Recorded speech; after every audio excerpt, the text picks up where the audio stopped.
பெரிய அளவில் தேசிய தலைமையில் ஒரு பொறுப்போ அல்லது முக்கியமாக மத்திய அமைச்சராக அவர் ஆக்கிட்டோம்னா இன்னும் வலிமையாக அவர் இருப்பார். அந்த வலிமை தமிழ்நாட்டு பட்டி தொங்கிய தொட்டி எங்கே எதிரொலிக்கு அடுத்தது தேர்தல் வரும்போது அவர் அமைச்சராக பிரச்சாரத்துக்கு வரும்போது அதோட வலிமை அதிகமாக இருக்குன்னு டெல்லியில் இருக்கக்கூடிய பாஜக தலைமை கருதுறதா சொல்கிறாங்க. ஆக தமிழ்நாட்டில் தமிழக பாஜக தலைவராக அண்ணாமலை நீடிப்பாரா அல்லது மத்திய அமைச்சர் ஆயிடுவாரா, வேறொரு பாஜக தலைவர் தமிழ்நாட்டுக்கு வருவாரா?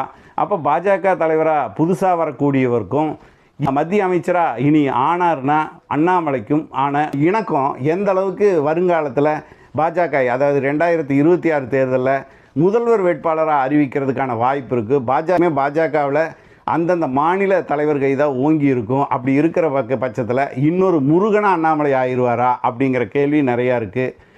இந்த மாதிரியான நிறைய குழப்பங்களோடு தான் இப்போ தமிழக பாஜக தலைமை